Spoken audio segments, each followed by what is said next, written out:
Hi, welcome to Kanaga's kitchen. இன்றைக்கி நம்ம கிச்சனில் ஒரு சாப்பாட்டு அரிசியை வச்சு வெஜிடபிள் பிரியாணி தான் பண்ண போகிறோம். வாங்க எப்படி பண்ணுறதுன்னு பார்க்கலாம். அதுக்கு முன்னாடி பக்கத்தில் இருக்க பெல் பட்டனை ப்ரெஸ் பண்ணுங்க. அப்போ தான் நான் போடுற ஒவ்வொரு வீடியோவும் நோட்டிஃபிகேஷனில் வந்து சேரும். இந்த அளவு டம்ளரில் இது வந்து ஒரு 200 கிராம் இருக்குங்க. ஒரு 3 டம்ளர் அளவுக்கு அரிசியை இப்போ அளந்து எடுத்துக்கலாம்.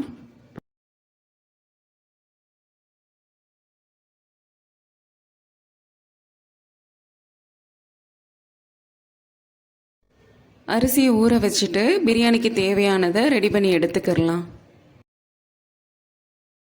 100 கிராம் காலிஃப்ளவர், சின்னதாக ஒரு குடமிளகாய், 50 பற்றுப்பயர், 150 கிராம் பீன்ஸ், 50 கிராம் கேரட்டு, இதெல்லாம் வந்து சின்ன சின்னதாக இப்போ கட் பண்ணி எடுத்துருக்கேன்.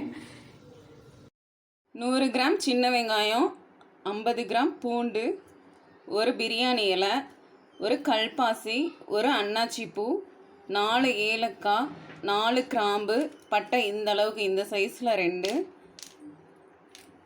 ஒரு இஞ்சி இந்த அளவுக்கு ஒரு துண்டு இஞ்சி. இப்போ இதை எல்லாத்தையும் வலுவலுன்னு அரைச்சி எடுத்துக்கலாம்.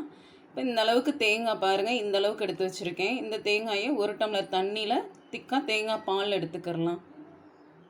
இந்த அளவுக்கு சின்னதாக 2 தக்காளி எடுத்திருக்கேன். இதை பொடியாக கட் பண்ணி எடுத்துக்கலாம். குக்கர் காஞ்சதும் 50 கடலெண்ணெய் சேர்த்துட்டு 1/4 ஸ்பூன் சோம்பு சேர்த்துக்கலாம்.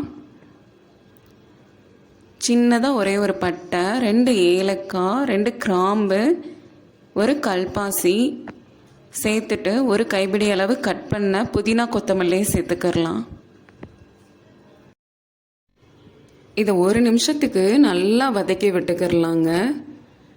நல்லா புதினாவும் கொத்தமல்லியும் நல்லா வதங்கணும்.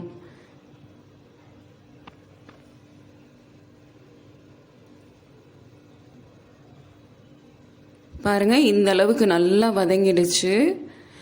இப்போது அரைச்சதை சேர்த்துக்கலாம். வெங்காயம், இந்த பட்டை, கிராம்பு எல்லாத்தையும் அரைச்சதை சேர்த்துக்கலாம்.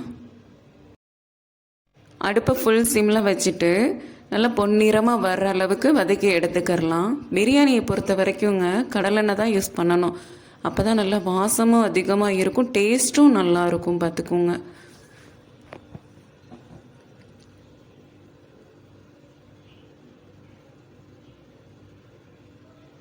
இப்போ நல்லா வதங்கிடுச்சு பாருங்கள். கட் பண்ண தக்காளியை சேர்த்துக்கிறலாங்க. நல்லா அடியை ஒட்டி நல்லா அடிப்பிடிக்காமல் நல்லா தக்காளி வதங்குற அளவுக்கு வதக்கி விட்டுக்கிறலாம்.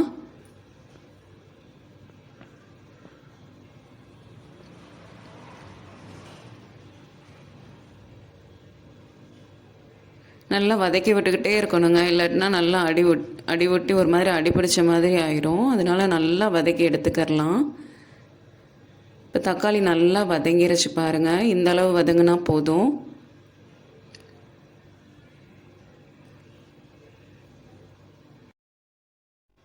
ஒன்றே கால் ஸ்பூன் மல்லித்தூள்,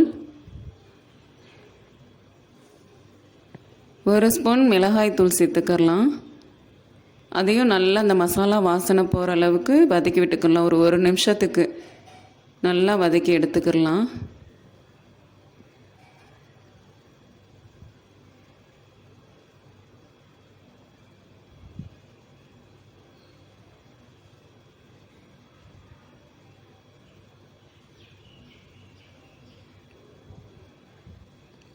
பாருங்கள், நல்லாவே வதங்கிருச்சு மசாலாவும்.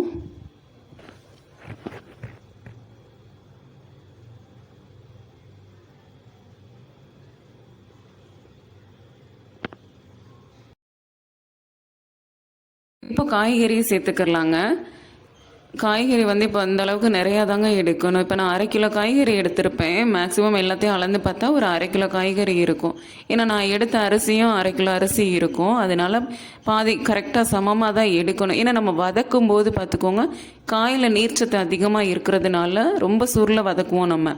இப்போ பாதிக்கு பாதி அது வதங்கி கம்மியாயிடும். அப்போ வந்து பிரியாணியில் வந்துட்டு காய்கறியே இல்லாத மாதிரி இருக்கும். அதனால நம்ம காய்கறி அதிகமாக சேர்த்துக்கிறது தான் நல்லது.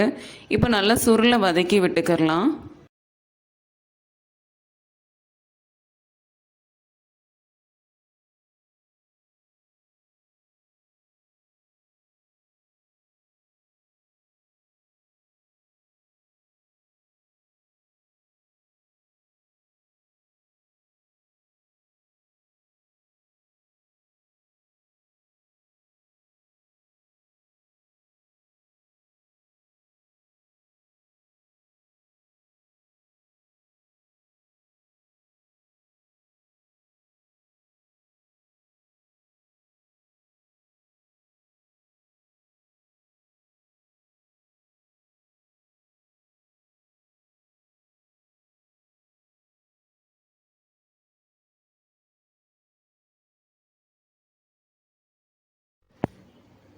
இப்போ காய்கறி நல்லாவே வதங்கிருச்சு பாருங்க, நல்லாவே சுருளை வதக்கி எடுத்தாச்சு. இந்த அளவுக்கு வதங்கினா போதும். இந்த ஸ்டேஜில் தேவையான அளவு உப்பும் ஒரு குடமிளகாயும் சேர்த்துக்கிடலாம். அதை சும்மா ஒரு நிமிஷத்துக்கு வதக்கி எடுத்தால் போதும். ரொம்ப வதக்கணுன்னா குழஞ்சிரும். அதனால ஒரு லைட்டாக வதக்கி எடுத்துக்கிட்டால் போதும்.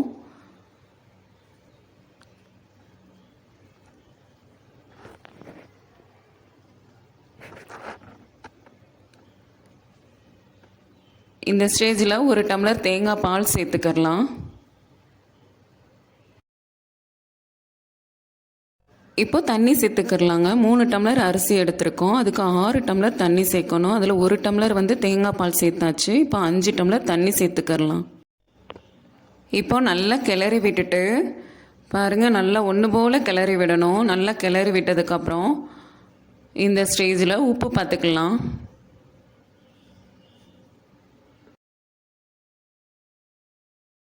உப்பு பத்தலைங்க. இப்போ கொஞ்சம் உப்பு சேர்த்துக்கிடலாம். இப்போ 2 ஸ்பூன் அளவுக்கு நெய் சேர்த்துக்கிடலாம்.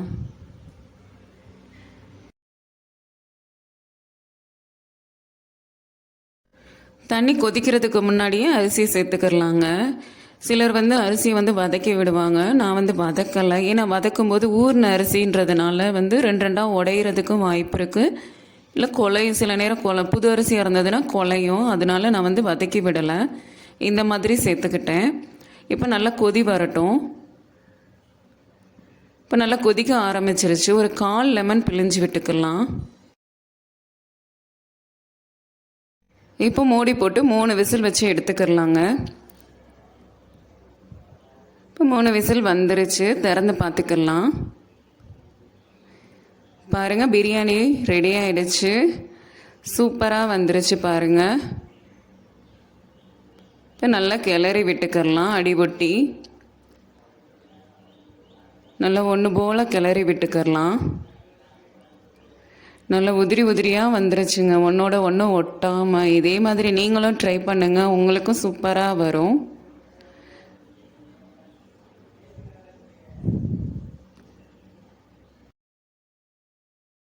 அவ்வளோதாங்க, இப்போ பிரியாணி ரெடி ஆயிடுச்சு.